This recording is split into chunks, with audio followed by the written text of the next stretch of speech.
Hello, Namaskar, Namaste. I'm Yuti, founder of Dreamy Agro. Welcome to my new podcast, Vogue Tales with Dreamy Agro, where we'll find the sacred connections between food, devotions, and our culture.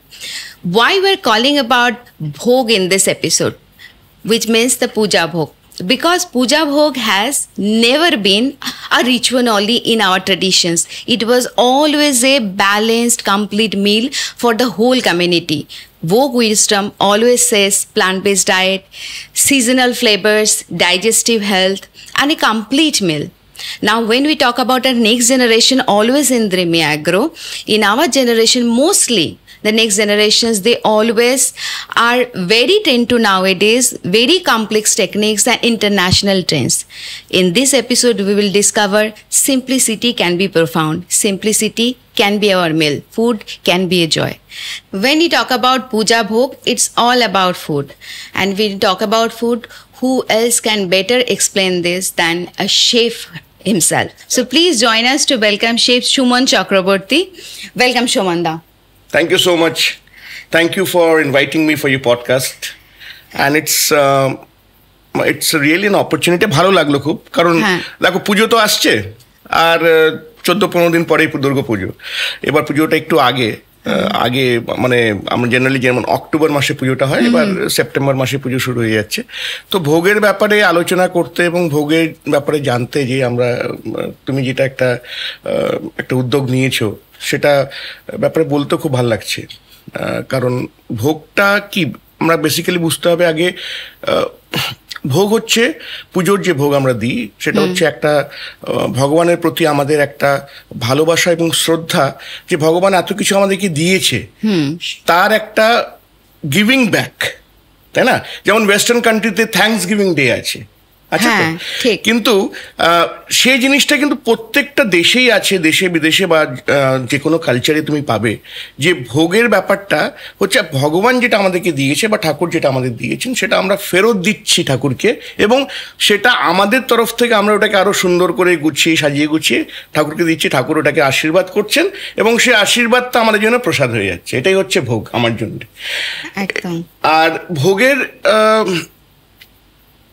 প্রচলন বা ভোগের যেটা শুরু হয়েছে ভোগ বহু বছর ধরে, তার ইতিহাস এবং তার যেটা ফার্স্ট শুরু হয়েছে তার একটা করা খুব মুশকিল যে কবে থেকে শুরু হয়েছে বা কবে থেকে এটা ভোগটা প্রচলন হয়েছে। কিন্তু আমরা দেখতে পাই যেমন বাঙালিদের ক্ষেত্রেই বলো, তোমার 12 মাসে আমরা বলি 13টা পার্বণ হয়, আর এই 12 মাসে 13 পার্বণের জন্যই প্রচুর স্কোপ আমাদের পক্ষে ভোগ দেখার, ভোগ খাওয়ার এবং ভোগ অনুভব করার, তাই তো? তো আমার ক্ষেত্রে যেমন ভোগের জন্য ভোগ যদি বলি, আমি পুজোর ভোগ বলি বা পুজো আর্চা বলি, নামটা তো আমার সুমন চক্রবর্তী। তো চক্রবর্তী মানে আমি একটা বাঙালি ব্রাহ্মণ পরিবারের ছেলে। আমার ঠাকুর দাদাকে দেখেছি পুজো করতে, বাবাকে দেখেছি ঠাকুর পুজো করতে, হ্যাঁ, ঠাকুমাকে দেখেছি লক্ষ্মী পুজোর ভোগ করতে। কোজাগরি লক্ষ্মী পুজো হয় বাড়িতে, এবং পরের দিন ওই লক্ষ্মী পুজোর ভোগও খেয়েছি। পরের দিন মানে সেদিন তো রাত্রেবেলা খেয়েছি, তারপরের দিনও খেয়েছি। তো এই ভোগের যে ব্যাপারটা, এটা একটা চাইল্ডহুড মেমোরিও আছে আমার প্রচুর। আর তাছাড়া আমাদের জন্মাষ্টমী যেটা হয়, মানে জন্মাষ্টমী তো জেনারেলি তো কৃষ্ণ ঠাকুরের জন্ম ডেটটাকে সেলিব্রেট করা হয়, কিন্তু আমাদের বাড়িতে বাবা লোকনাথের মন্দির আছে।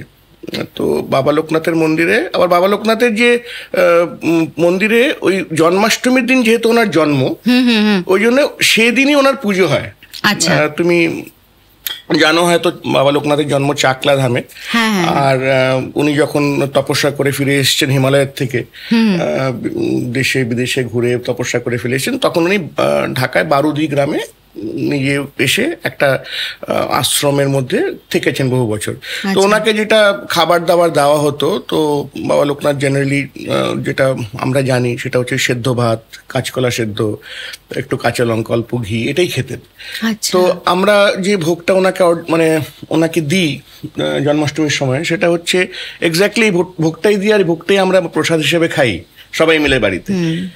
আর এর সঙ্গে একটা ইন্টারেস্টিং জিনিস কি, যেহেতু জন্মাষ্টমীর সময় এই অনুষ্ঠানটা হয়, মানে ওই সিজনাল ফ্রুট বা সিজনাল ভেজিটেবল যেটা ভোগের সবচেয়ে ইম্পর্টেন্ট ইনগ্রেডিয়েন্ট, যেমন তাল, তো তালের বড়াও ওনাকে দেওয়া হয়। তো তালের বড়া কিন্তু ট্র্যাডিশনালি যদি দেখো তুমি, তালের বড়া কিন্তু জন্মাষ্টমীর সময় কৃষ্ণ ঠাকুরকে দেওয়া হতো, সেটা কিন্তু এখন ভোগের একটা পার্ট হয়ে গেছে। তো সময়ের সঙ্গে সঙ্গে কালচারের চেঞ্জেস যেগুলি হয় বা যেটা সিজনাল অ্যাভেলেবিলিটি হয়, তার সঙ্গে ভোগের একটা রিলেশন আছে। আমি মনে করি ভোগ is a comfort food, a community food. It builds communities and it engulfs a lot of people to sit together, have the food, and building of bonds and building of community. যেমন তুমি দেখো না, বাঙালি বা হিন্দু ধর্মই নয়, শিখ ধর্ম দেখো। শিখ ধর্মে তুমি গুরুদ্বারাতে চলে যাও। আমার পার্সোনাল এক্সপিরিয়েন্স, আমি পাঞ্জাবেও কাজ করেছি, অমৃতসরে। তো আমি ছিলাম অমৃতসরে গোল্ডেন টেম্পলে, বিউটিফুলি হরমন্দির সাহিব হচ্ছে অ্যাকচুয়াল নাম, যে গোল্ডেন টেম্পল যেটা আমরা বলি। তো গোল্ডেন টেম্পলে ভোগ যেটা দেওয়া হয় ঠাকুরকে, যেটা দেওয়া হয় সেটা হচ্ছে হালুয়া। হ্যাঁ, আটা দিয়ে হালুয়া তৈরি হয়। এবার হালুয়া আটা দিয়ে তৈরি যেটা হয়, তারও একটা রেশিও থাকে, যে কতটা আটা, কতটা জল, কতটা ঘি, কতটা চিনি, ওটাই টেস্টটাকে এনহ্যান্স করে। আর ওই টেস্টটা খুব, এটাই আমি বলতে চাইছি, ভোগ হচ্ছে খুব simple food, offering to the god in the best possible way the mankind can. It is a thanks giving to the god, তাই তো? এটাই হচ্ছে গ্র্যাটিটিউড। হ্যাঁ, আর ওই ভোগটা কি আবার সবার হাতে করে অল্প করে হালুয়া দিয়ে দেওয়া হয়, ওই ঠাকুরের প্রসাদ হিসেবে সেটাকে গ্রহণ করা হয়। আর কমিউনিটি বিল্ডিং হিসেবে লঙ্গার হয় ওদের, সবাইকে বসে খাওয়ানো হয়, যাতে সবাই সিম্পল ফুড একটা খেতে পারে, but it is a wholesome meal. তো ওভারঅল ইন্ডিয়ান কালচারে ভোগের ব্যাপারটা আমি মনে করি, আর আমার যেটা পার্সোনাল ভিউ বা আমার experience from the cultural point of view, এটাই ভোগ আমার জন্য। একদমই বিউটিফুলি সেড। মানে ভোগ শুধুমাত্র যে আমাদের রিচুয়ালও নয়, এটার সাথে এত ফুড কানেকশনস আছে, অ্যান্ড এটা থেকে খুব ভালো করে বোঝা যায়। মানে এটাও তুমি বললে যে কমিউনিটি বিল্ডিং, এটা অ্যাকচুয়ালি আমার প্রশ্নও ছিল, কারণ আমরা দিমিয়াগ্রোতে কি হয়, সবসময় ফুড ফ্রিডমের উপর কথা বলি। তো now this time you also talking about কি ফুড একটা কানেকশনসও, ফুড কীভাবে কমিউনিটিকে বিল্ডিং করে, যেটা তুমি বললে যে প্রসাদ দেওয়া, আর সেটা যখন পুরো হোল কমিউনিটি একটা বসে খাচ্ছে, তো এই যে একটা ইউনিটি তৈরি হচ্ছে সকলের মধ্যে, এটাও তো আজকের দিনে ভীষণ দরকারি, যে ইউনিটিটা হওয়া। অবশ্যই অবশ্যই, বহু বছর ধরে ভোগ এরকমভাবে তৈরি হচ্ছে, এবং আমরা দেখছি ভোগ নিবেদনও হচ্ছে, এবং আমরা খাচ্ছি ভোগ। আচ্ছা সুগন্ধা, যদি ভোগের প্রসেস নিয়ে তুমি কিছু বলো, কারণ তুমি অনেকটা জানো ভোগ নিয়ে। খুব ইন্টারেস্টিং এটা। মানে আমি তো অনেক ভোগ বানাতে দেখেছি এবং ভোগ নিবেদনও করেছি আমরা। একটা জিনিস ভোগের যেটা খুব ইম্পর্টেন্ট, ভোগ কিন্তু না টেস্ট করে বানানো হয়। আচ্ছা, হ্যাঁ, মানে কেউ কিন্তু এটা খেয়ে দেখতে পারে না যে ভালো হয়েছে কি খারাপ হয়েছে, বা নুন কম হয়েছে কি বেশি হয়েছে। সন্দক লবণ আগে ইউজ হতো, আগে তো নর্মাল সল্ট ইউজ হতো না বলে। তো এই প্রসেসটা আমি যখন অ্যাজ আ কালিনারি শেফ বড় ব্যাঙ্কুয়েটিংয়ে কাজ করেছি, ধরো যেখানে 500, 1000, 1500, 2000 লোকের খাবার তৈরি হচ্ছে, সেখানে একজন মানে খুব এক্সপিরিয়েন্সড ব্যাঙ্কুয়েট শেফকে আমি দেখেছি। আমি তখন জাস্ট ইন্ডাস্ট্রিতে ঢুকেছি, জাস্ট নভিস আমি। একসঙ্গে দেখছি 600টা ডিম বয়েল হচ্ছে, একসঙ্গে দেখছি 50 কিলো চাল তৈরি হচ্ছে। এবার ওনাকে দেখতাম এসে শুধু গন্ধ শুনতো, ভাতে কি গন্ধ শুনছে, রাইস হচ্ছে গন্ধ শুনছে, ডালে গন্ধ শুনছে, সবজিতে গন্ধ শুনছে, কি গন্ধ কেন শোঙে লোকটা বারবার। আর আমি ওনার অদ্ভুত একটা ব্যাপার ছিল, উনি টেস্ট করতেন গন্ধ শুনে, হ্যাঁ এটা ঠিক আছে তার দো। তারপরে ওনার সঙ্গে কাজ করতে করতে যেটা রিয়েলাইজ করলাম, অ্যাকচুয়ালি কিন্তু দেখবে ফুডের স্মেল থেকে ফুডের সল্টের পরিমাণটা বোঝা যায়। আচ্ছা, this is a very interesting thing. People, আমি আগে এটা অ্যাকচুয়ালি আমি ভাবতাম মজা করছি হয়তো আমাদের সঙ্গে, মানে আমরা যেহেতু জাস্ট এন্ট্রি করেছি তখন ইন্ডাস্ট্রিতে, আমরা জাস্ট দেখছি কিচেন কাজ করছি শুরু থেকে, তো আমাদেরকে হয়তো বোকা বানাচ্ছে, বাট অ্যাকচুয়ালি না। অনেক বছর রান্নাবান্না করার পরে, শেখার পরে, দেখার পরে এখন আমিও এই জিনিসটাকে ফিল করতে পারি যে যখন একটা জিনিস, একটা রান্না ধর ডাল বানাচ্ছ, ডালটা সেদ্ধ হয়ে গেছে, তাহলে রাইট সল্ট, রাইট হলুদ, রাইট পরিমাণ মশলা পড়েছে, ডালের যে তুমি গন্ধটা যখন শুনবে তুমি বুঝে যাবে ওটাতে সল্ট আছে কিনি। আচ্ছা, আমি আগে কালনারি ম্যাজিকের কিছু জিনিস এরকম দেখেছিলাম যে কিছু লোক আছে না যে অ্যারোমা নিয়ে বলে যে এগুলো কি কি ইনগ্রেডিয়েন্ট, আমি তো ভাবতাম যে এগুলো বোকা বোকা জিনিস, এগুলো এরকম ম্যাজিক্যাল জিনিস। অ্যারোমাতে তো তোমার অ্যারোমা তো আসবেই, ধরো তুমি এলাচ দিয়েছো, এলাচে অ্যারোমা আসবে, তুমি যদি ধরো লবঙ্গ দিয়েছো, লবঙ্গের অ্যারোমা আসবে, কিন্তু ইন্টারেস্টিংলি সল্ট আছে কিনা ফুডে সেটাও কিন্তু মানে একদম রিয়েলাইজ করা যায় ফুডের। তো ভোগের ক্ষেত্রেও যারা এক্সপার্ট রান্না বান্না করে এসছে ভোগের, কারণ ভোগের রান্না তো যারা করছে তারা ট্র্যাডিশনালি করছে, তারা কিন্তু ওই ভোগের রান্নার টেক্সচার দেখলে বুঝে যায় একদম ঠিক হয়েছে, সল্ট একদম ঠিক আছে, তোমার ইনগ্রেডিয়েন্টস একদম ঠিক আছে। ওই তো এটা একটা ইন্টারেস্টিং ব্যাপার। ওই যে ডিভোশন যে পার্টটা, যেটা ফুড বানানোর সময় ভীষণ দরকার হয় যে কোনো, তো সেইটা থেকে হয়তো ওটা আরো বেশি আসে, যে ওই ডিভোশনটা থাকার জন্য তার এঙ্গেজমেন্ট এত বেশি থাকে যে সে সেটাকে রিয়েলাইজ করতে পারে। ইভেন ছোটবেলায় মায়েরাও দেখতাম যখন মা বানাতো তখন বলতো যে টেস্ট করতে পারবো না, কারণ এঠো করা যাবে না, কারণ বাড়ির বড়দের যাবে বা ঠাকুরকে আগে যাবে, তো সেজন্য। তো তখন আই ক্যান রিলেট নাও যে ওই এঙ্গেজমেন্টটা বানানোর সময় that is একটা soul connections. Classic example, devotion becomes experience. Exactly. What you believe is what becomes experience for you. This is so very nice. তো এখনকার জেনারেশনস তো মানে এই জিনিসগুলো থেকে অনেকটা দূরে, মানে কত প্রিসিয়াস জিনিস তারা মিস করছে, অ্যান্ড স্পেশালি ফর দ্য ধরো আমাদের জেনারেশনে তাও কিছুটা আছে, মানে নেক্সট জেনারেশনসগুলো যে তারা এত অন্য জিনিসে, মানে টেকনোলজি, হাই ট্রেন্ডস, এত কিছুতে তারা আছে, এই সিম্পলিসিটিগুলো থেকে তারা অনেক দূরে চলে যাচ্ছে, যেটা অ্যাকচুয়ালি রিকোয়ার্ড। এবার তোমার কি মনে হয়, মানে যে ভোগ কতটা, মানে আমরা যদি সায়েন্সের দিক থেকে ভাবি বা তার নিউট্রিশনের দিক থেকে ভাবি, মানে সেটা কতটা applicable for the modern cuisine? কেন আমি তোমাকে জিজ্ঞাসা করছি, কারণ নাওএডেজ আমি অনেক সময় দেখি ভোগকে যতটা ইম্পর্টেন্সই আগে দেওয়া হতো এখন দেওয়া হয় না, কারণ এটা অনেকটাই তাকে গ্রেডেড করে দেওয়া হয়েছে রিচুয়ালের মাধ্যমে, যে এটা একটা রিচুয়াল, এর যে আরও এই যে তুমি যেগুলো বলছো যে এর এত কিছু তোমার অ্যাডভান্টেজ আছে লাইফে, সেটা লোককে বুঝছে না। তো সেইটা ধরো মডার্ন কুইজিনের সাথে কখনো কি তুমি কানেক্ট করেছো, বা সেটা কতটা এফেক্ট বা কতটা লোকের জানা উচিত যে এটার ইম্পর্টেন্সই রেগুলার লাইফেও কতটা? দেখো, আমি তো বহু বছর আগে রবীন্দ্রনাথ বলে গেছেন, বিজ্ঞান দিয়েছে বেগ, কেড়ে নিয়েছে আবেগ।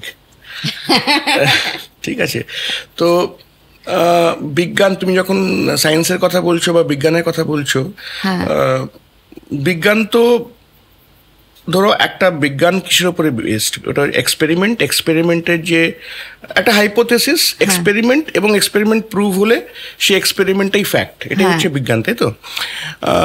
বৈজ্ঞানিক ধারণা কিন্তু সময়ের সাথে সাথে পাল্টায়, এটাও সত্যি কথা। আজকে যেটা বিজ্ঞান হয়তো একটা, সেটা ট্রুথ, সেটা ফ্যাক্ট, কালকে বৈজ্ঞানিক ধারণাটা কিন্তু চেঞ্জও হতে পারে। কিন্তু আমি মনে করি experience and tradition was there 500 years back, will be there after 500 years. একদম ঠিক, কারণ ট্র্যাডিশনটা হচ্ছে কিন্তু through experience of several generations. একটা 100 বছরে জেনারেলি আমরা তো যেহেতু প্যাট্রিক্যাল সোসাইটি, পুরুষতন্ত্র সমাজ আমাদের, আমরা জেনারেলি কি করি, আমরা কাউন্ট করি কি মানে পূর্বপুরুষ, পিতৃপক্ষ চলছে এখন, তো পূর্বপুরুষ মানে আমার বাবা, তার বাবা, তার বাবা, তো 100 বছরে জেনারেলি অন অ্যান অ্যাভারেজ 3 থেকে 4টে জেনারেশন হয়। তো তুমি যদি ক্যালকুলেট করো 1000 বছর ধরে, 1000 বছরে 40 থেকে 50টা জেনারেশন থেকেছে, রাইট? মানে পূর্বপুরুষ হয়েছে, এবং তাদের যে এক্সপিরিয়েন্স সেটাই ক্যারি ফরওয়ার্ড করেছে, আর সেটাই ক্যারি ফরওয়ার্ড করেছে কুকিংয়েও। আচ্ছা, আজকে আমি যেটা শিখলাম সেটা আমি চেষ্টা করব না, তুমি যেটা মনে করো তোমার যেটা সবচেয়ে ভালো লাগে খেতে, বা তুমি যেটা সবচেয়ে ভালো মনে করো খাবার জন্য, সেটা তুমি তোমার মেয়েকে বা ছেলেকে দিয়ে যেতে চাও, তাকে খাওয়াতে চাও। অসুবিধাটা কি হয়েছে মডার্ন কুকিং এ, আগে আমরা রান্না করতাম কাঠের জালে, তাই তো? কাঠের থেকে কয়লা হলো, কয়লার থেকে গ্যাস সিলিন্ডার হলো, স্টোভ হলো, তার থেকে এখন হিটার্স, ইন্ডাকশন রান্না হলো। আর এখন যেটা শুরু হয়েছে সেটা মানে এখন যেটা চলছে সেটা হচ্ছে microwave cooking, which is more of radiation cooking. ঠিক আছে, তো কুকিং এর মেথডস গুলি কিন্তু চেঞ্জ হয়ে যাচ্ছে, টেকনিক্স চেঞ্জ হয়ে যাচ্ছে, কিন্তু ভোগ যে জিনিসটা যার জন্য ভোগ ভালো লাগে এখনো কিন্তু সিম্পলিসিটিতেই ভোগ আছে। একদমই তাই। আর বাংলার কথা যদি বলি আমি, বেঙ্গলের কথা, ভোগে কিন্তু সিম্পল ইনগ্রেডিয়েন্টস বা সিম্পল মশলাই ইউজ হয়। আদা এরকম একটা ইনগ্রেডিয়েন্ট যেটা আমাদের বাংলাতে বহু বছর ধরে পাওয়া যায়। ভোগের রান্নায় তো আদার মানে তোমার রসুন বা পেঁয়াজ পড়ে না। হ্যাঁ, কিন্তু বিভিন্ন রান্নায় একটা স্পাইস লেভেল দেওয়ার জন্য বা ভোগ যেটা হয় সেখানে স্পাইস লেভেল দেওয়ার জন্য বিভিন্ন মশলা ইউজ হয়, হোল মশালাস, মানে মৌরি, ইন্ডিয়ান স্পাইসেস, কালো জিরে, ফ্লেভারটাকে লাবড়াতে যে আমরা পাঁচ মিশালি যে সবজিগুলো দেওয়া হয়, সেটাও সিজনালি, অ্যাকচুয়ালি সেটা সিজনাল। ধরো তোমার যে খিচুড়িটা বানানো হয়, খিচুড়ি প্রেফারেবলি গোবিন্দভোগ চালের বানানো হয়। গোবিন্দভোগ চালের কিন্তু একটা মেডিসিনাল ভ্যালু আছে, আচ্ছা, সেটা সায়েন্টিফিক্যালিও প্রুভ হয়েছে। আর গোবিন্দভোগ চাল ডাইজেশনের জন্য খুব ভালো। হ্যাঁ, আমরা দেখেছি ইজিলি ডাইজেস্ট হয়ে যায়। হ্যাঁ, তো ভোগ তো জেনারেলি পুজো আর্চার পরে বয়স্ক লোকজনও বা ছোট বাচ্চারাও খায়, সবাই খায় পরিবারের।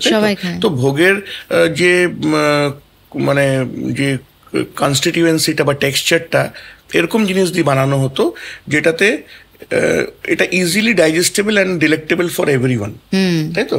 তো তার জন্যই ভোগের যে চাল ইউজ হতো, গোবিন্দভোগ চালে ভোগ হতো, নাহলে তো চাল তো অনেক রকম অ্যাভেলেবেল ছিল। হ্যাঁ, তুমি বললে আমি অ্যাকচুয়ালি জানতাম না, আমি কানেক্ট করলাম। ছোটবেলায় যখনই মনে হতো যে ডাইজেশন প্রবলেম যা কিছু হচ্ছে, মা কি করতো, ওই আলু সিদ্ধ আর গোবিন্দভোগ চাল দিত। এখন বুঝতে পারছি কেন দিত। তো গোবিন্দভোগ চাল দিয়ে খিচুড়ি, তারপরে গোবিন্দভোগ চাল দিয়ে বাসন্তী পোলাও হয়। বাসন্তী পোলাও তো এখন সবাই রিলেট করে বাসন্তী পোলাও সঙ্গে কষা মাংস। এটা একটা ট্র্যাডিশনাল বলবো না, একটা পুজোর একটা ডিশ হয়ে গেছে, যেখানে লোকে খাওয়া দাওয়া করতে গেলে বাসন্তী পোলাওর সঙ্গে, বা বিয়ে বাড়িতে গেলে তুমি পোলাওর সঙ্গে মাংস, যেটা বাঙালি হলুদ পোলাওটাকে বলে অ্যাকচুয়ালি বাসন্তী পোলাও। ওটা পুজোর, ওটা শুরু, ওর যেটা ব্যাকগ্রাউন্ড কিন্তু অ্যাকচুয়ালি পুজোর ভোগ হিসেবেই। বাসন্তী পোলাও ব্যাকগ্রাউন্ড কিন্তু ভোগ হিসেবে, সেটাকে আমরা কি করেছি, প্রফেশনাল শেফস বা কেটারার্স বা যারা ফুড অ্যান্ড বেভারেজ ইন্ডাস্ট্রিতে আছে, এটাকে একটু টার্ন অ্যারাউন্ড করে, একটু ডিফারেন্ট করে বিভিন্ন জিনিসের সঙ্গে দিয়ে এটা একটা কম্বিনেশন বানিয়ে, মানে এটাও তো আলটিমেটলি মডার্ন কুইজিনে গিয়ে ভোগকে মডার্ন কুইজিনে এসছে ভোগ থেকে। হ্যাঁ, সেটাই বলছি, ইন্ট্রোডিউস করানো হয়েছে। ঠিক আছে, তার তো এই যে কম্বিনেশনস, মানে বাসন্তী পোলাও সিজনাল কম্বিনেশন, কালারটা হলুদ দিয়ে হবে, বা যে অনেকে বাসন্তী পোলাওতে স্যাফরানও দেয়। হ্যাঁ, তো এই যে ইনগ্রেডিয়েন্টস গুলো ইউজ করে ভোগটাকে একটু ডিফারেন্ট জায়গায় এনে করা হয়েছে, কিন্তু আমি যেটা বলতে চাইছি, রুটটা কিন্তু খুব সিম্পল, কমফর্ট ফুড, যেটা আজকে যে কোনো কুইজিনে সবচেয়ে ইম্পর্টেন্ট হচ্ছে কমফর্ট ফুড। তুমি যদি নর্থ ইন্ডিয়ানকে জিজ্ঞেস করো যে तुमको क्या खाना पसंद है, একটা পাঞ্জাবিকে জিজ্ঞেস করে, বলে রাজমা চাওয়াল, যেটা খেয়ে বড় হয়েছে, rajma chawal. So a very simple combination of a protein and a starch, correct, a plant based protein and starch, rajma chawal. আচ্ছা, তুমি যদি ধরো আমাদেরকে জিজ্ঞেস করো, বাঙালিকে জিজ্ঞেস করো যে কি পছন্দ তোমার, বলে মাছ ভাত, একদম, তাই তো? আমাদের স্টেপল অপশনই নেই। হ্যাঁ, যেহেতু আমাদের একটু ফিশ বেসড প্রোটিনের একটু ঝোঁক বেশি, তো কমফর্ট ফুড সব জায়গায় একটা জায়গা করে নিয়েছে in the home and households. But সেলিব্রেশনটা যখন হয়, যখন আমাদের বাঙালিদের সেলিব্রেশন বা যে কোনো কমিউনিটির সেলিব্রেশনে একটা পুজো একটা মাস্ট, সেটা তুমি শুধু আমরা কেন, তুমি ক্রিশ্চিয়ানদের দেখো, Christmas is a celebration for them. What is Christmas? They celebrate the birth of Jesus Christ. And what do they make? They bake cakes, right? Christmas cake, Christmas pudding হচ্ছে সেলিব্রেশনের একটা পার্ট। হয়তো আমরা ওটাকে ভোগ বলতে পারবো না, but yes, food is related to celebration, and that celebration and that food is a food which is very simple. It is not a complicated hot cuisine or a noble cuisine food. একদমই, আর সবই local food. মানে কখনোই কারো daily food বা তোমার ধরো কোনো নিজের ট্রিটমেন্টের জন্য কোনো ফুড এরকম হয় না যে চলো বাইরের কান্ট্রি থেকে এনে সেই ফুডটা তুমি খাচ্ছ এন্ড সেটা মানে তোমার জন্য খুব বেশি বেনিফিশিয়াল হচ্ছে। তো সবসময় এটা মানে আমাদের ভোগও তাই, অলওয়েজ যেই সময় যেটা পাওয়া যাচ্ছে সিজনাল কুমড়ো। আর একটা জিনিস ভোগে দেখবে এখন তো চিনির ব্যবহার খুব হয়, আগে কিন্তু মধু, গুড়, কিশমিশ, গুড়টা বেশি হতো। এক্স্যাক্টলি, গুড়। ইভেন পায়েসও গুড়ে হতো, আমরা ছোটবেলায় দেখেছি, আমরাও খেয়েছি গুড়ের পায়েস। এখন তো চিনির পায়েস হয়। ভোগের ডেজার্টটা তো পায়েসই বেসিক্যালি। চাটনিতেও গুড় ইউজ হতো, গুড়ের ব্যবহার। এখন তো একটা স্ট্যান্ডার্ড চাটনি হয়ে গেছে আমসত্ত্ব খেজুরের চাটনি, সবাই বানাচ্ছে এবং সবাই সার্ভ করছে। কিন্তু অ্যাকচুয়ালি ইন্টারেস্টিং না, আমাদের ইনগ্রেডিয়েন্টস গুলো খুব ইন্টারেস্টিং। টমেটো, যেমন টমেটো কিন্তু ভারতবর্ষে ছিল না 200-300 বছর আগে। তুমি যদি দেখো ভারতবর্ষের পুরো কুইজিনে, কোনো কুইজিনে টমেটো তুমি পাবে না। টমেটো এনেছিল পর্তুগিজরা। They had introduced tomatoes, potatoes, এইসব ভেজিটেবলস সব পর্তুগিজরা ফার্স্টে যখন পর্তুগিজ ক্যাপচার্ড গোয়া, যেটা কোঙ্কন ছিল আগে, সেখান থেকে এই ভেজিটেবলস গুলো ভারতীয় কুইজিনে আনাগোনা হয় এবং সেটা এখন একটা part and parcel of food হয়ে গেছে। টমেটো চাটনি ছাড়া তো তুমি ভোগ বানাতে পারবে না, পারবে? এখন মোস্টলি তো, কিন্তু আগে তো ধরো তেঁতুলের, কাঁচা আমের এরকম ধরনের চাটনি হতো। আমরা তো এখন পাওয়াও মুশকিল হয়ে যায়। এগুলি লোকাল ভেজিটেবলস, এগুলি লোকাল ফ্রুট, যেটা আমরা হয়তো ভোগেও এখন একটা স্ট্যান্ডার্ডাইজেশন হয়ে যাচ্ছে। আমরা ভুলে গেছি আমাদের ঠাকুমাদের কি বানাতো বা ওরা কি রান্না করে, মানে ওনারা যে ভোগটা দিত তার একটা এক্স্যাক্টলি। এই যে মানে লাস্ট 100 ইয়ার্সে অনেকটা চেঞ্জ হয়েছে যে ভোগের মধ্যেও, এটাই তোমাকে বলতে চাইছিলাম যে যেটা মানে tradition and culture remain same, but the methods and the ingredients changes over time. তো তুমি যেমন তোমার Dreamy Agro, right? একটা this you deal with different kinds of vegetables, different kind of fruits and vegetables. So and what I understand, it is more of a organic kind of product, naturally procured and naturally grown product. So this is actually going back to time. This is actually going back to history, going back to time, and trying to eat something which is healthy, nutritious at the same time, which is free of pesticides, free of fertilizers. যেরকম শুরুতে বলেছিলাম না, বিজ্ঞান দিয়েছে বেগ, কেড়ে নিয়েছে আবেগ। তো এই বেগ আর আবেগের ব্যাপারটা ভোগেও কিন্তু আছে। একদমই, ওটাই মানে আমাদেরও মানে বেসিক জিনিসটা সেটাই যে আমরা লোকাল জিনিস যেগুলো আছে আমাদের কাছে ন্যাচারালি আমরা যেটা পাই। আমরা আমের সময় কখনো ভাবি না নিজে একটা আম গাছ লাগিয়ে আম তেড়ে খাচ্ছি। যখন এই সবজির কথা ভাবি তখন আমরা কেন জানি না মানে এই ট্রেন্ডটা অনেকটা চেঞ্জ হয়েছে যে আমরা অন্যান্য নয় ভীষণ লিউক্রেটিভ অ্যাট্রাকটিভ কিছু জিনিস ভাবি, অথবা এখন ইন্টারন্যাশনাল ট্রেন্ডের জন্য যেমন হয় কি যে আমি অ্যাভোকাডো খাবো, আমি ব্রাসেলস স্প্রাউটস খাবো, দেন পুজো ভোগে কি আছে। বাট এটাই অ্যাকচুয়ালি কিওর ইজ দেয়ার, তোমার সামনে আছে। সেটা না হলে অনেক স্পেন্ড করে তুমি একটা ফরেন এলিমেন্টকে নিয়ে আসছো, যেটা হয়তো আমি বলছি না সেটার কোনো প্রয়োজন নেই, আমি বলছি অতটা না হলেও চলে। তো অ্যাকচুয়ালি সেইটাই তোমার সাথে যে তুমি যেগুলো ইনসাইটগুলো দিলে, ইট ইজ ভেরি ইন্টারেস্টিং যে ধরো কিভাবে এইগুলো যেগুলো বানানো হচ্ছে মাইন্ডফুলি বানানো হয়েছে, যেটা আমাদের ডিসকাশনস এর মেইন। যে ফুড শুধু it's not about ingredients, it is also about availability, season and climate. একদম। আজকে তুমি ওয়েস্ট বেঙ্গলের বা বেঙ্গলের হিউমিডিটি গরমে বসে তুমি যদি মনে করো যে আমি ইউরোপিয়ান ফুড খাবো রেগুলার বেসিসে, not for testing, regular basis, প্রত্যেক দিনই খাবো আমি পুলে সতে সসিয়ার আর রোস্টেড চিকেন বা দিস এন্ড দ্যাট, আমি যদি অন রেগুলার বেসিস খাই, তাহলে কিন্তু এই যে এফেক্টটা বডিতে because of the weather and the climate পড়ছে, সেটা কিন্তু কোথাও না কোথাও গিয়ে একটা নেগেটিভ এফেক্ট করবে। তো season, weather, climate plays a major role in the food habit of a particular place. And that is the reason food habit is similar for most of the people living in a particular regional space. Like তুমি যদি পাহাড়ের কথা বলো, পাহাড়ের লোকজনের খাবার আলাদা হবে। সমতল ভূমি মানে প্লেন্স যেটাকে বলি আমরা, আমাদের ভারতবর্ষে যদি বলো গ্যাঞ্জেটিক প্লেন্সের লোকজনের খাবার টাবার অন্যরকম হবে। এবার তুমি যদি কোস্টাল এরিয়াতে চলে যাও, সি বেল্ট এরিয়াতে চলে যাও, তাদের ফুড হ্যাবিটস একটা ডিফারেন্ট হবে। তো everything depends on the geographic location, the season, the climate and the availability of the soil. আমের কথা বললে তুমি, আম তো ভারতবর্ষের মানে আমাদের জেনারেলি যে আমটা আমরা পাই, মানে এটা পৃথিবীর অনেক জায়গায় আম গাছ হয় না, because of the tropical climate and soil what we have.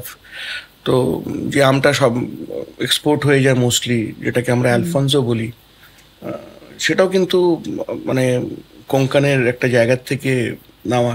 আমের নামটা চেঞ্জ হয়ে গেছে, অ্যালফেন্সো বলি, because it is given the Goanese, not the Goanese, the Portuguese general Alphonso নাম থেকে ওনার, মানে I exactly don't remember the name, but that name has come from that general who took over Konkan, made it into Goa, and then took this mangoes and exported to Europe and made it popular. Actually এটাকে রত্নাগিরি নাম, জায়গাটার নাম মনে পড়লো, রত্নাগিরিতে আমটা পাওয়া যায়।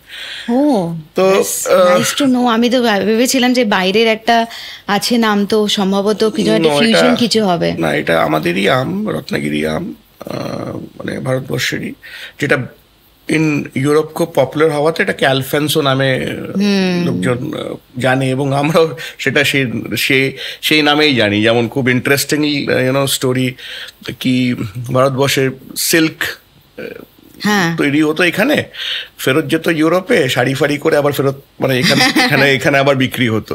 তো ব্যাপারটা ওরকমই। আজকে অ্যালফেন্সো আম আমরা পাই না, সমস্ত কিছু এক্সপোর্ট হয়ে যায়। তো best of ingredients, local ingredients যেটা আমাদের সয়েল থেকে তৈরি হচ্ছে এবং ন্যাচারালি হচ্ছে, সেটাই কিন্তু অ্যাকচুয়ালি মানে কনস্ট্যান্টলি ভোগে ইউজ হতো আগে। That's nice. মানে আমরা যখন কথা বলি, লাইক মানে আমি কোনো কমপ্লেক্স জিনিসে যেতে চাইছি না, বাট যেহেতু আমরা এতখানি ডিসকাশনের মধ্যে এসেছি, যেমন লোকের যেটা মনে হয় যে আমি পুজোর সময় আমার মনে হচ্ছে আমি এটা খাবো, আমি কেন অনিয়ন খাচ্ছি, গার্লিক খাচ্ছি। It's not about only ritual. এই যে তোমার পুরো এই জিনিসটার মধ্যে যে রিচুয়াল ছাড়াও যে একটা পার্ট আছে, যে কেন ওটা দরকার, মানে একটা certain time you got the opportunity to build your community, যেখানে তুমি একসাথে করতে পারো, and you are nourishing your body also. তো সেই অপরচুনিটিটা সবসময় নেওয়া উচিত। You can always go for that, মানে এটার মধ্যে কিছু নেই যে তুমি করতে পারো না, বাট এটা নেওয়া উচিত। কেন কিনা সেটা একটা গ্রেটার অ্যাসপেক্ট তৈরি হচ্ছে, যেগুলো তুমি বলছো। তো দ্যাটস মানে গুড ওয়ান টু নো। তোমার মানে ভোগের ক্ষেত্রে তোমার কি মনে হয় যে কোনো পার্টিকুলার কোনো স্টোরি কখনো তোমার আছে যেটা তোমাকে খুব ধরো it's very connected to you, যেহেতু তুমি ছোটবেলা থেকে বলেইছো যে মানে আমরা যে একটু গল্পের দিকে যাচ্ছি, যে তুমি এটা কালচারের মধ্যেই বড় হয়েছো, পার্টিকুলার কোনো স্টোরি যেটা তোমার ভীষণ কানেক্টেড, বা যেটা তোমার ধরো এনিথিং, মানে যেটা তোমার ধরো তোমার এই যে শেফের যে জার্নি এতখানি ইটস লং, তো সেখানে কখনো এফেক্ট করেছে। প্রত্যেকের কিছু কিছু জিনিস থাকে চাইল্ডহুড যেটা তাকে এই দিকে অলওয়েজ পুশ করে যে I am in the right way, বা এটাই আমার motivation. Do you recall something? দেখো, As far as childhood memories are concerned, childhood memories have been in, আমার childhood memory has been in different states of India because আমার বাবা, he was with the Geological Survey of India and আমার পড়াশোনা রাঁচিতে হয়েছে। আমি বড় হয়েছি, মানে পড়াশোনা করার পর বড় হয়েছি রাঁচিতে। তারপরে যখন আমরা মানে এমপিতেও ছিলাম, কলকাতায় শিফট হওয়ার পরে আমাদের যে বাড়িতে আমি বলছি, আমাদের যে জন্মাষ্টমীর সময় বাবা লোকনাথের যে পুজো হতো, পুজোর যে সিম্পলিসিটি যে ভোগটা হতো, তখন তো আর এত বড় করে হতো না। এখন যেমন আমাদের প্রত্যেক বছর মোটামুটি 100-150 জন লোক আমরা বসিয়ে ফ্রাইড রাইস, পনির, চাটনি, পাঁপড়, পায়েস সেসব খাওয়াই। তো সেটা তখন একটা সেদ্ধ ভাতের একটা ভোগ হতো, তার মধ্যে অল্প একটু ঘি দিয়ে দেওয়া হতো, একটু কাঁচকলা সিদ্ধ, সেটাই একটু অমৃত লাগতো তখন। তো ওই কানেক্টিভিটিটা অবশ্যই আছে। কখন পুজোটা শেষ হবে, কখন ওই ভোগটা খাবো, কখন আর হাতের মধ্যে দিত ওটা, মানে কোনো প্লেট ফেটেও না, মাখা করে। আর মোস্টলি আগে যেটা হতো যে কলা পাতায় দেওয়া, যদি হাতে হোক বা কলা পাতায়, মা এরকম মেখে টেখে ভোগটা সুন্দর করে দেওয়ার পরে মেখে হাতে করে সবাইকে দিয়ে দিত। সেটাই তখন একটা ডিফারেন্ট ফিল ছিল। ওই টেস্টটা এখনো মনে পড়ে, আর এখনো ওই টেস্টটা, দেখো ফুড হচ্ছে মেমোরি। একদমই। ভাতের গন্ধ, ডালের গন্ধ, তোমার সবজির একটা ফ্লেভার, যখন একটা আলু পোস্ত বানাচ্ছো, একটা স্টোরিও ডেফিনেটলি ইটস আ স্টোরি, এটা মেমোরি, এটা স্টোরি ক্যারি করে। ফুড কেন মেমোরি, আর ফুডটা মানে খাবারটা কেন একটা মেমোরি হয়ে যায়, তার কারণটা হচ্ছে হিউম্যান মাইন্ড ওটাকে রিমেম্বার করে। তুমি একটা রেস্টুরেন্টে যদি যাও, তুমি কিন্তু প্রত্যেকদিন নতুন খাবার খেতে যাবে না, তুমি কিন্তু যেটা ভালো লাগে তোমার সেটা খেতেই যাবে। ঠিক, তাই তো? তো কেন যাচ্ছ তুমি সেটা খেতে? কারণ সেটা তোমার মেমোরি, তোমার টেস্ট বার্ড ওই জিনিসটাকে মানে অ্যাকসেপ্ট করেছে, আর তোমার মাইন্ড বা ব্রেন ওই জিনিসটাকে নিয়ে রেখে দিয়েছে। যখন তুমি ওটাকে রিপিট করবে, that joy will again come back to your mind, your brain. So this is an interconnected story about the memory of food. তো সেটা এক্স্যাক্টলি তাই ভোগেরও। কিন্তু ছোটবেলার থেকে যখন আমরা বড় হই, তখন যে জিনিসটা আমরা খাই বা পুজোর সময়, এবার বিভিন্ন রকম পুজোর সময় আলাদা আলাদা ভোগ হয়, কিন্তু দেখবে কালী পুজোতে মানে পাঁঠার মাংসেরও ভোগ হয়, তাই না? পাঁঠাকে বলি দেওয়ার পরে পাঁঠাকে বানানো হয়। হ্যাঁ, অবভিয়াসলি পেঁয়াজ রসুন ফসুন ইউজ হয় না ওটাতে, একটা সিম্পল একটা রান্না। যেহেতু আমাদের বাংলায় শক্তিকে আমরা পুজো করি এবং এটা বহু বছর ধরে হয়ে এসছে, তো পাঁঠার মাংসেরও ভোগ হয়। পাঁঠার মাংস দিয়ে মানে ভাত আর পাঁঠার মাংস খাচ্ছে, এটা একটা ভোগ। সেই সময় এখন তো অনেক জায়গাতেই কমে গেছে এটা, বাট সেই সময় হয়, কালী পুজোর সময় এখন আমি দেখেছি ভোগ হয়। এবং আমি কামাখ্যা মন্দিরেও, হ্যাঁ ওটা তো আছেই, এখনো আছে সেটা। যেহেতু আমার মামা বাড়ি আসামে, আচ্ছা, হ্যাঁ আমার মামা বাড়ি আসামে, মা আসাম থেকেই, বাঙালি ওরা কিন্তু আসামি বড় হয়েছে। তো কামাখ্যা মন্দিরে যাওয়ার এবং দেখার আমি সৌভাগ্য পেয়েছি।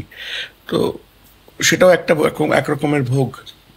একদম সিম্পলিসিটিটা অলওয়েজ আছে, যেটা অবশ্যই সিম্পলিসিটি থাকতে হবে, কারণ ভোগের রান্না তুমি বেশি কমপ্লিকেশন করতে পারবে না। আমি এটাও শুনেছি, আমি জানি না সত্যি কি মিথ্যে, যে পুরীর জগন্নাথ মন্দিরে যে ভোগটা তৈরি করে 24-25টা হাঁড়ি একসঙ্গে রাখে উপরে। হ্যাঁ, 52টা হাঁড়ি থাকে। আচ্ছা, 52টা হাঁড়ি। 52 থেকে একটা কথা মনে পড়লো, পরে বলছি তোমাকে। 52টা হাঁড়ি তৈরি করে, এবং যে হাঁড়িটা সবচেয়ে উপরে সেটা নাকি সবচেয়ে আগে রান্না হয়ে যায়। সবচেয়ে আগে রান্না, আমিও সেটাই শুনেছি। তো ভোগের সঙ্গে একটা শুধুমাত্র মানুষের কানেকশন না, 52টা বা 56টা, কারণ 56 ভোগ দেওয়া হয়। 56 ভোগ গল্পটা অন্য, আমি তোমাকে বলছি দাঁড়া। আচ্ছা, আমি নাম্বার অফ হাঁড়িসটা জানি না, বাট মানে একটার উপর একটা রাখা হয়, এবং সবচেয়ে টপের হাঁড়িটা সবচেয়ে আগে কুক হয়। আমিও শুনেছি। তো এটা কিন্তু এটাই আমি বলতে চাইছিলাম, যে এটা কিন্তু শুধু সায়েন্স নয়, হ্যাঁ এখানে কিছু experience through time, tradition is there. কারণ এই জিনিসটা তো যে লোকটা আজকে বানাচ্ছে, সে আজকে শেখেনি না, তার বাবা, তার ঠাকুরদাদা থেকে শিখেছে। ঠিক, তো সে যে জিনিসটাকে গ্রো করিয়েছে, ডেভেলপ করিয়েছে, this is an experience. And 56 ভোগ যেটা তুমি বলছো, 56 ভোগটা কৃষ্ণ ঠাকুরকে দেওয়া হয়। আচ্ছা, হ্যাঁ। আর 56 ভোগটা কেন দেওয়া হয়? 56 ভোগটা দেওয়া হয়, গোবর্ধন পর্বত তুলেছিলেন উনি, হ্যাঁ তাই তো? তারপরে 56 ভোগ দেওয়া হয়েছিল ওনাকে। গোবর্ধন পর্বত যখন তুলেছিলেন 7 দিন উনি না খেয়েছিলেন। আচ্ছা, এবার 7 দিনে একটা জেনারেলি 8টা মিল হয়। আচ্ছা, 7 into 8, ওকে। যেহেতু 7 দিন উনি না খেয়েছিলেন এবং একটা দিনে 8টা করে মিল ছিল, 7 8 56 রকম ভোগ খাওয়ানো হয়েছিল ওনাকে। ওকে, তো এটাই হচ্ছে 56 ভোগ, যেটা হিন্দিতে বলে 56 ভোগ। আচ্ছা, 56 ভোগের হিস্ট্রি এটাই। ওকে। জগন্নাথ দেবের তো কৃষ্ণেরই একটা পার্ট, সেজন্য হয়তো maybe I am not sure. যেটা আমি ওই হাড়ির ব্যাপারটা আমি জানি না নাম্বারস কত, বাট এটাও একটা খুব ইন্টারেস্টিং স্টোরি যে প্রথম হাড়ি, লাস্টের হাড়িটা প্রথমে কুক হয়ে গেল, তারপর পরে হাড়িটা হলো, মানে স্টিমিংটা এভাবেই হয়, এরকম ভাবেই হচ্ছে, যে ওভাবেই তৈরি হয়। মানে প্রত্যেকটা ভোগের, মানে ইভেন আমাদের দুর্গাপুজোরও আমি যদি দেখি, আমাদের 5000টা পুজো আছে, আমি খুব অল্পই দেখেছি, তো সেখানেও দেখি প্রত্যেকটা জায়গায় কিন্তু তাদের নিজস্ব সেই সময় সেই সিচুয়েশনের উপর বেস করে আ লিটল টুইক, যে একদম কিন্তু সিমিলার না যে 5000টা পুজোয় সেম টাইপেরই ভোগ হচ্ছে, বাট ইন্টারেস্টিং ওয়েতে টুইক করা। যেমন আমাদের লক্ষ্মী পুজোর সময় ওই যে তালের ভিতরের যে পার্টটা, এখন তো আমার মনে হয় মানে আমি যাকেই বলি নয় সে আরে কি আমি জানি না কিছু, ওটা ওই যে ওটাকে তালের, আমরা ছোটবেলায় হ্যাঁ তালের ফোকল বলতাম ছোটবেলায়, ভীষণ ভালোবাসতাম ওইটা। পার্টিকুলারলি ওই সময়টাই শেষ হয়, মানে তাল শেষ হচ্ছে, তালের আটিগুলো পড়ে থাকছে 1 মান্থ মতো মাটিতে, আর ওখানে যে গাছটা তৈরি হওয়ার আগে যে ভিতরে যেটা তৈরি হচ্ছে, মানে ওইটাই লক্ষ্মী ঠাকুরকে দেওয়া হয়। And that is so amazing. মানে আমি যখন এখন ভাবি যে কিভাবে এই পুরো ভোগ ব্যাপারটা তৈরি করা হয়েছিল যাতে নিউট্রিশনটা যায়, অথচ সিজনাল লোকাল জিনিসগুলো ইউজ হয়, অ্যান্ড এক্সপেন্সিভও নয়, মানে ওভারঅল দেখলে it's not expensive at all. যেটা পাওয়া যাচ্ছে তাল, নারকেল, তিল, তাই না, গুড় একদম, যেটা সে সময় অ্যাভেলেবেল আছে এবং নিউট্রিশনাল ভ্যালু আছে, তাকে সুন্দর করে কিরম ভাবে মানে ঠাকুরকে দেওয়া এবং সেটা নিজে অ্যাজ এ কমিউনিটি গ্রহণ করা, সেটাই আমার মনে হয় সবাই একসাথে সেটা এনজয় করে খাওয়া। মানে পুজো মানেই হচ্ছে একটা এনজয়মেন্ট, কি সবার সাথে সারা বছর যাই হোক না হোক। আমি তো মনে করি ফিজিক্যাল এন্ড মেন্টাল হেলথ দুটোই ডেভেলপ করে। একদমই, তাই না? তুমি গল্প করে পরিবারের সবার সঙ্গে বসে খাবার খাচ্ছ, ভোগ খাচ্ছ, ভোগটাকে এনজয় করছো, একটা কনভারসেশন হচ্ছে, এটা তোমার মেন্টালি, তোমাকে মেন্টাল হেলথটা তোমার কত একদিনের জন্য হলেও কতটা মেন্টাল হেলথটা তোমার ইমপ্রোভাইজ করে গেল। একদমই, এটা লং টার্ম এই যে মেমোরিগুলো সেই সময় ক্রিয়েট হচ্ছে এত সুন্দর। আর যে কোনো মানে ধরো তোমার নেক্সট তোমার খারাপ লাগা ভালো লাগা এগুলোর মধ্যে যখন এটা ইনফিউজ হচ্ছে, তখন ধরো অনেকটাই মানুষের ভালো লাগে যে হ্যাঁ এই সময়টা আমি ভালো ছিলাম, চলো ভালো মেমোরিজ আমার ক্রিয়েট হয়েছে এর মধ্যে। That's so interesting. তো লাস্টলি বিফোর উই ক্লোজ, মানে তোমার ধরো কোনো মেসেজ যেটা তুমি দিতে চাও যে রিগার্ডিং ভোগ, মানে যেহেতু আমি এখন দেখছি ভোগটা শুধুমাত্র প্রসাদের মতো করেই ইউজ হয়, বাট এর যে গ্রেটার অ্যাসপেক্টটা সেটা আস্তে আস্তে অবসোলেট হচ্ছে। তো সেই হিসাবে তুমি ধরো কোনো তোমার যদি মেসেজ থাকে যে যেটা এটাকে আমরা কিভাবে কন্টিনিউ করে নিয়ে যেতে পারি। দেখো, ট্র্যাডিশনালি আমরা কালচারকে আমাদের কিন্তু ভুলে যাচ্ছি আস্তে আস্তে।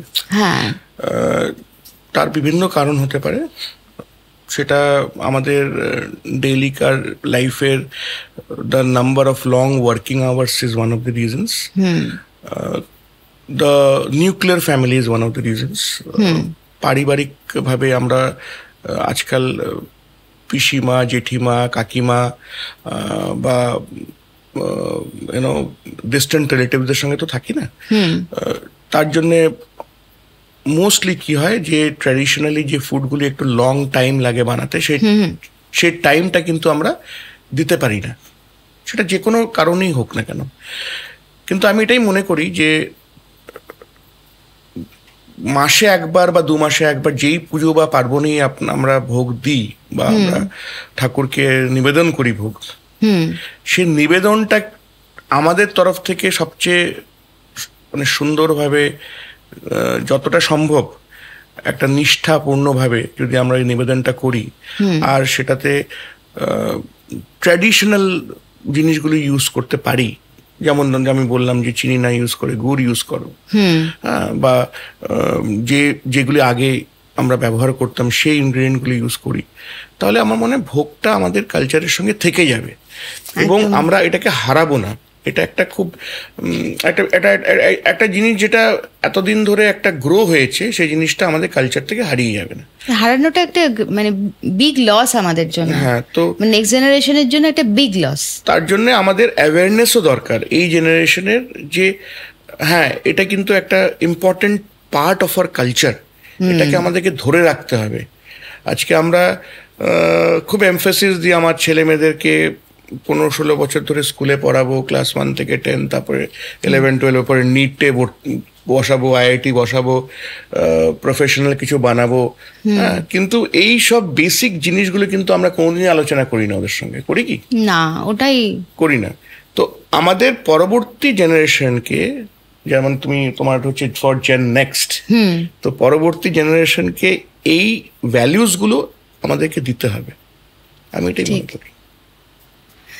থ্যাংক ইউ সুমনদা। Thank you. আমার একটা মেসেজ আছে, মানে এই পুজোতে তোমাদের সবার জন্য, যাদের মানে এটা বড়দের জন্য ছোটদের জন্য, এই পুজোতে অন্তত 4 দিনের মধ্যে অ্যাটলিস্ট 2 দিন পুজোর ভোগটা খাইও, আর সঙ্গে বসে খেয়েও পরিবারের সঙ্গে, যাতে পুজোর ভোগটাকে আনন্দও করো আর এই ট্র্যাডিশনটাকে মেনটেন করো।